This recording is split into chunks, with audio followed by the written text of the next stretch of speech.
За сите што ќе останат без работа во фабриките од текстилната индустрија, ќе има уште повеќе работа во фабриките во технолошки и индустријските развојни зони, уверува директорот на ТИРС Гоце Димовски.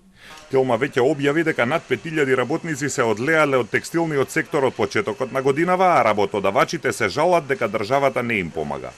Во однос на ситуацијата во текстилната индустрија, можам само да ви укажам дека сите оние нови инвестиции кои се договорени, се реализираат и тек допрва ќе се официализираат, се еден вид наш мотив да креираме што повеќе нови работни места. Така да сите вработени од текстилната индустрија кои мислат дека би имаат потреба да го променат своето работно место, верувај дека има доволно простор во сите овие постоечки и нови компании кои ќе се изградат и ќе работат во ТИР-зоните. Причините за заминување на вработените од текстилната индустрија се најразлични, од ниски плати и лоши услови за работа до нелојална конкуренција и состојбата во која се наоѓаат странските партнери. Податоците на Сдруженијето за заштита на работничките права Гласен текстилец покажуваат дека само во Штип во изминатите 3 недели се затвориле 3 текстилни фабрики со по 100 вработени.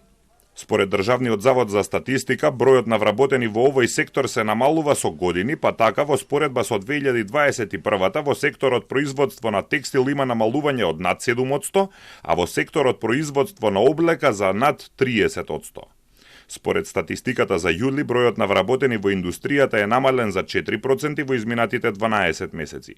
Во производството на текстил намалувањето е 3,3%. Во производството на облека бројот на вработени е намален за над 9%, а во кожарската индустрија за над 14%.